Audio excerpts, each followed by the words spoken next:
날, 오늘 이 시간 우리에게 주시는 하나님의 말씀으로 저와 여러분의 삶에 은혜의 강물이 흘러 넘치시기를 축복합니다. 아까도 얘기했던 것처럼 4월 5일은 참 저에게도 뜻깊은 날이었고, 지금으로부터 141년 전 1885년 4월 5일 부활절 날이었습니다. 그날도요. 이 땅에 언더우드 아펜젤러 부부 선교사님이 오셔가지고 선교의 문을 여신 날이 또 오늘이기도 합니다.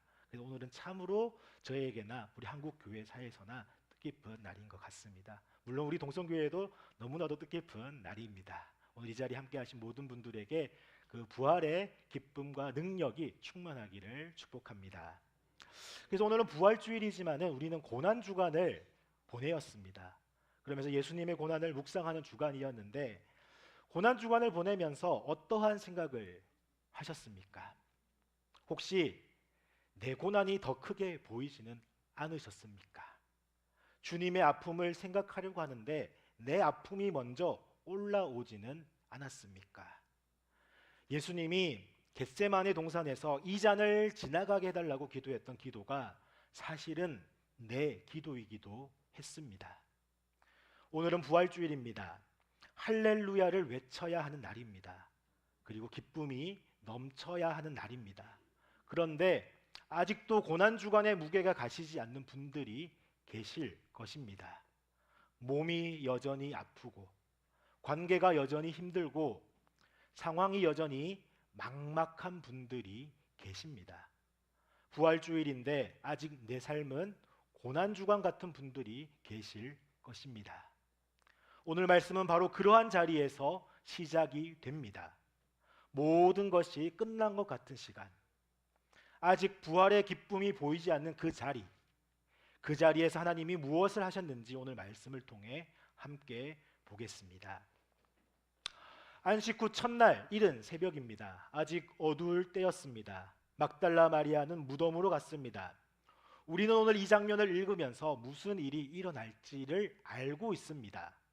예수님이 부활하셨다는 것을, 그리고 그 무덤은 빈 무덤, 부활의 증거라는 것을.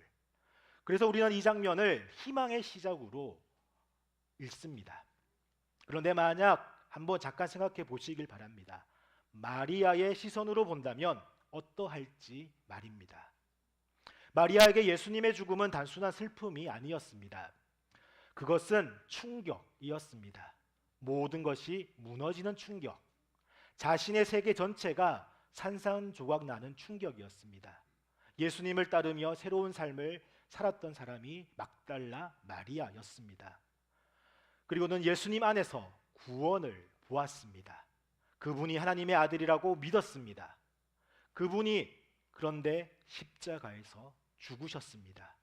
로마 군인들에게 처형당하셨고 무덤에 묻혔습니다. 이것은 단지 사랑하는 사람을 잃은 것이 아닙니다. 자신의 믿음 전체가 무너진 것입니다. 그분이 메시아라고 믿었는데 메시아가 십자가에서 죽었습니다. 하나님의 아들이라고 믿었는데 그 하나님의 아들이 로마 군인들에 의해서 죽임을 당하셨습니다. 그 충격은 오늘 우리가 상상하는 것 이상이었습니다. 감당할 수 없는 충격이 왔을 때 사람들은 정상적인 사고 기능을 잃어버린다고 합니다. 일상적인 현실을 처리하는 능력이 마비가 됩니다. 이것을 트라우마라고 합니다. 마리아가 그 자리에 있었습니다. 십자가의 충격이 너무나도 컸습니다. 부활, 그것은 생각조차 할 수 없었습니다. 아니, 더 정확하게 말한다면은 그 충격 앞에서 부활을 생각하는 것은 마치 사치였던 것입니다. 지금 당장 무너지지 않으려고 버티는 것이 전부였습니다. 그래서 마리아는 무덤으로 갔습니다. 왜 그렇습니까?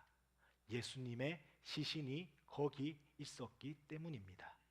시신이라도 거기 있는 한 마지막 한 가지는 붙들 수 있었습니다. 적어도 그분이 어디 계신지는 알 수가 있었습니다. 그런데 무덤에 도착해 보니 돌이 옮겨져 있었습니다. 그리고 이것은 더 큰 충격으로 다가옵니다. 우리 눈에는 희망의 신호처럼 보이지만은 마리아의 눈에는 최악의 상황입니다. 돌은 무덤을 막고 있어야만 합니다. 돌이 제자리에 있어야 예수님의 시신이라도 거기에 있다라고 하는 마지막 확신이 있었습니다. 그런데 돌이 옮겨져 있습니다. 이것은 무엇을 의미합니까? 누군가 무덤을 열었다는 것입니다. 마리아의 즉각적인 판단은 하나입니다. 누군가가 시신을 가져갔다. 이제 그분이 어디 있는지, 어디 계신지조차 모른다. 예수님이 죽으신 것도 절망이었는데 이제 그 시신마저 없어졌을 거라고 하는 것, 마지막 남은 희망조차도 사라진 것 같은 절망이 마리아에게 충격으로 다가왔습니다. 마리아가 베드로와 요한에게 달려갑니다. 사람들이 주님을 무덤에서 가져다가 어디 두었는지 우리가 알지 못하겠다. 이것은 단순한 보고가 아닙니다. 이것은 어떻게든 버티려다가 더 절망 가운데 무너지는 사람의 외침이었습니다. 베드로와 요한이 달려왔습니다. 무덤 안을 확인했습니다. 세마포가 있었고 수건이 따로 개어져 있었습니다. 요한은 보고 믿었다고 했습니다. 그러나 본문은 말합니다. 그들은 성경에 그가 죽은 자 가운데서 다시 살아나야 하리라 하신 말씀을 아직 알지 못했다라고 말입니다. 두 제자가 자기들 집으로 돌아가고 마리아만 남았습니다. 이 장면이 의미심장합니다. 베드로와 요한은 집으로 돌아갔습니다. 무덤이 비어 있다는 것을 확인하고 돌아갔습니다. 예수님의 부활을 믿었기 때문입니까? 그런데 그렇지 않다는 것. 그런데 마리아는 그 자리에 떠나지 못하고 있습니다. 무덤 밖에 서서 울고 있을 뿐입니다. 왜 울었습니까? 시신을 찾지 못했기 때문입니다. 마지막 남은 것마저 사라졌기 때문입니다. 마리아는 지금 그 자리에서 완전히 무너지고 있습니다. 울면서 무덤 안을 들여다볼 때 천사 둘이 있었습니다. 천사가 마리아에게 여자여 어찌하여 우느냐라고 묻습니다. 그때 마리아의 대답입니다. 사람들이 내 주님을 옮겨다가 어디 두었는지 내가 알지 못함이니이다. 이 말이 마리아가 할 수 있는 전부였습니다. 부활에 대한 기대는 없었습니다. 희망이 전혀 없었던 것입니다. 그냥 시신이라도 어디에 있는지 알고 싶다는 것뿐이었습니다. 그리고 뒤를 돌아봤습니다. 한 사람이 서 있습니다. 바로 부활하신 예수님이십니다. 그러나 마리아는 그분이 예수님인 줄 모릅니다.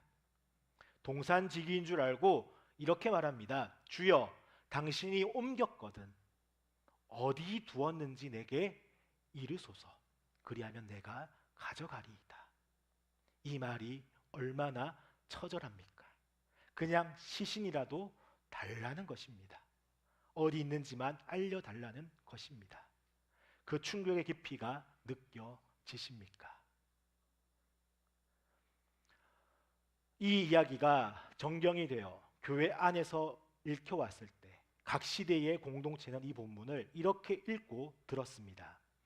먼저 요한복음이 기록된 시기 대략 주후 90년대입니다.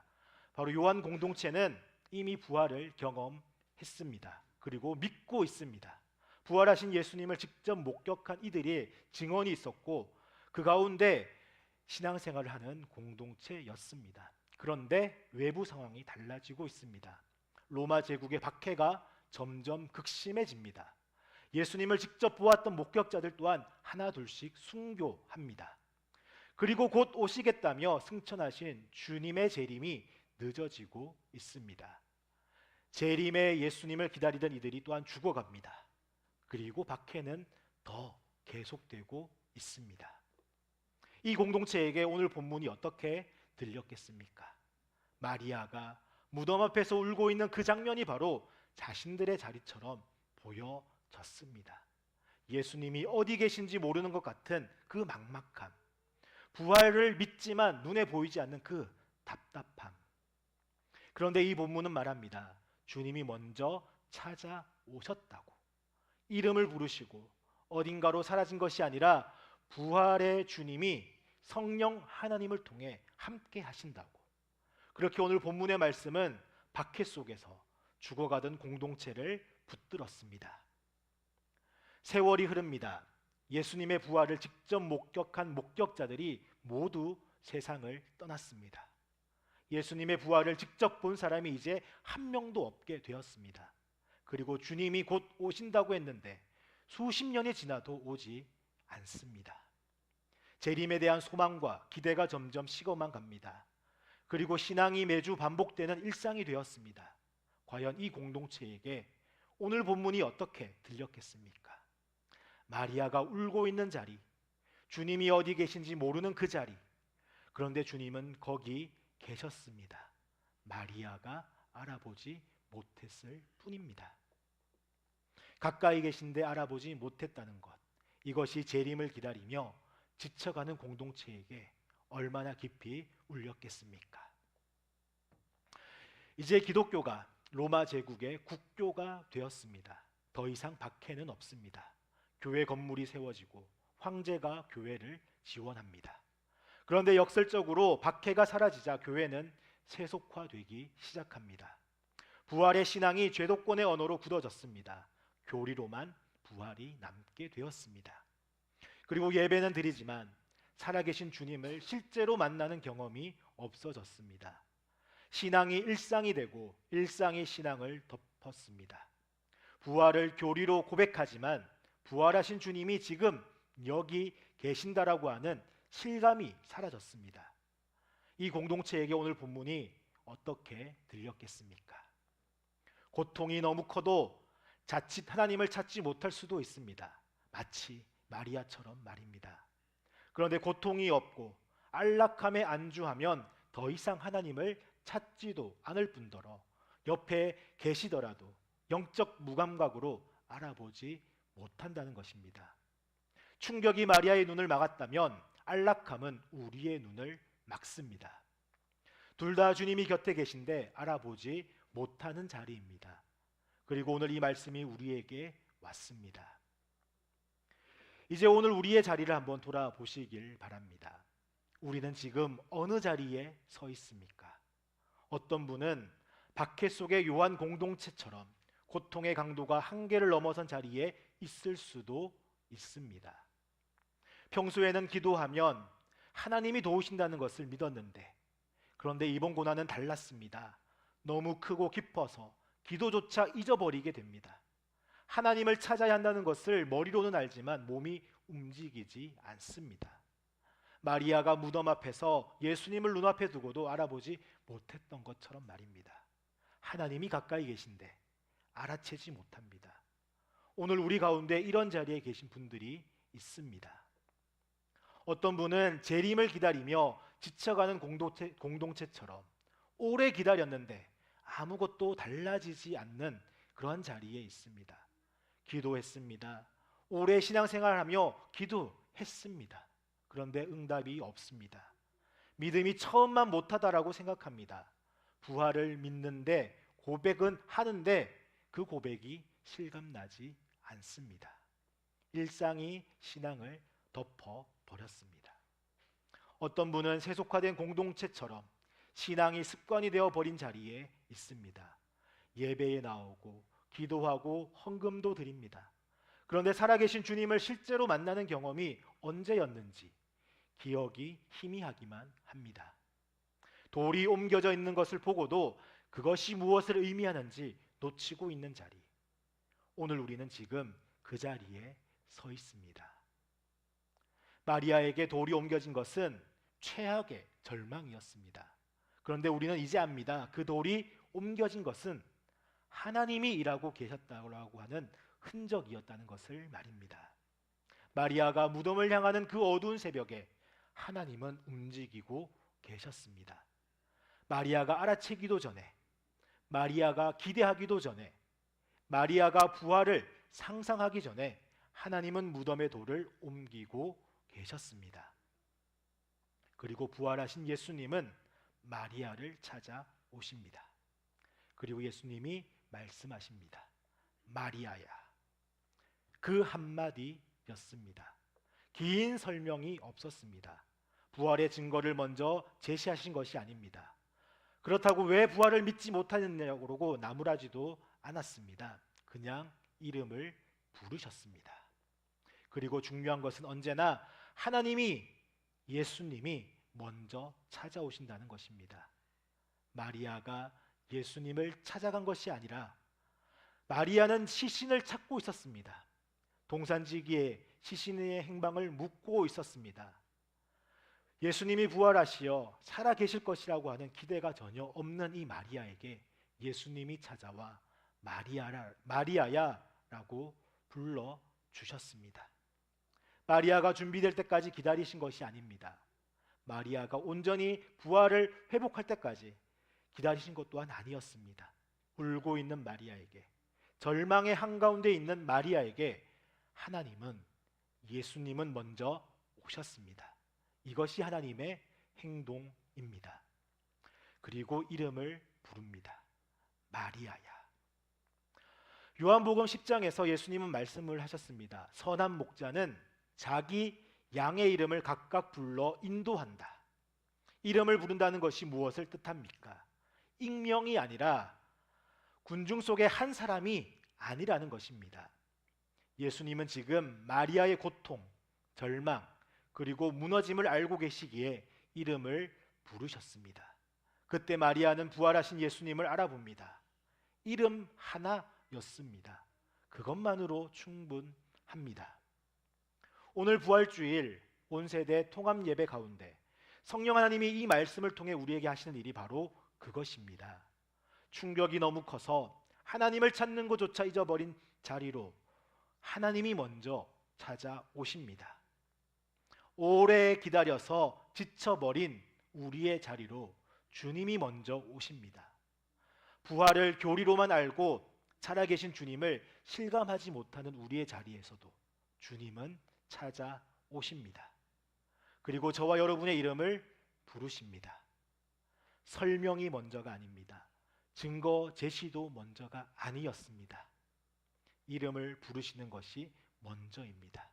그것이 하나님의 방식입니다.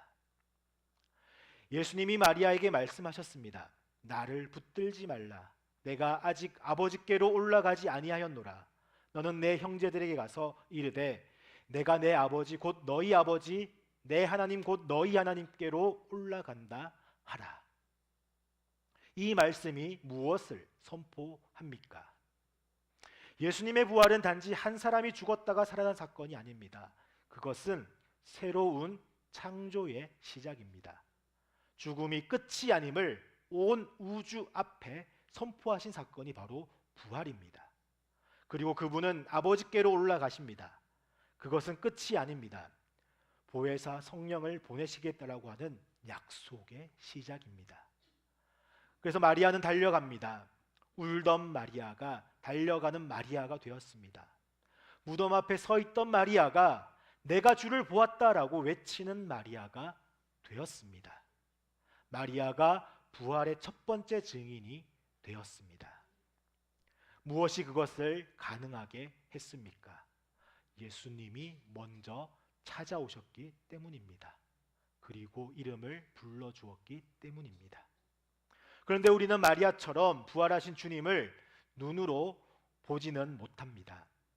그렇다면 부활하신 주님이 오늘 우리에게 어떻게 오시겠습니까? 오늘 우리는 성찬을 나누게 됩니다. 이것이 바로 그 자리입니다. 마리아가 내가 주를 보았다라고 외쳤을 때 그것은 부활하신 주님이 실제로 현존하셨기 때문이었습니다. 오늘 이 성찬의 자리에서 성령 하나님이 하시는 일이 바로 그것입니다. 이 떡과 잔을 통해 부활하신 예수 그리스도와 우리를 실제로 연합하게 하십니다. 이 성찬의 자리는 그래서 빈 무덤의 자리입니다. 마리아가 주님을 만난 그 자리처럼 오늘 이 자리에서 우리는 부활하신 주님이 오늘 우리 가운데 오십니다. 그리고 오늘 저와 여러분의 이름을 부르시고 계십니다. 충격이 너무 커서 하나님을 찾는 것조차 잊은 분들에게도, 오래 기다려 지쳐 버리신 분들에게도, 부활을 믿는다라고 고백하지만 실감이 나지 않는 분들에게도 주님은 이렇게 찾아오십니다. 이 떡을 받을 때, 그리고 이 잔을 마실 때 마리아야라고 부르셨던 그 목소리가 오늘 저와 여러분의 이름을 부릅니다. 그리고 마리아가 증인이 되었듯이 오늘 이 성찬을 나눈 우리 또한 부활의 증인으로 세상으로 나아가게 될 것입니다. 오늘 우리는 부활주일에 이 자리에 모였습니다. 어떤 분은 기쁜 마음으로 오셨을 것입니다. 그러나 어떤 분은 여전히 무거운 마음으로 오셨을 것입니다. 충격이 너무 커서 하나님을 찾는 것조차 잊어버린 채 오셨을 수도 있습니다. 오랜 기다림에 지쳐버린 채 오셨을 수도 있습니다.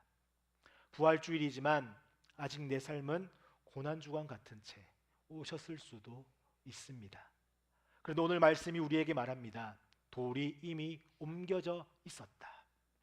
마리아가 무덤으로 향하던 그 어두운 새벽에 마리아가 알기도 전에, 그리고 기도하기도 전에, 기대하기도 전에 하나님은 움직이고 계셨습니다.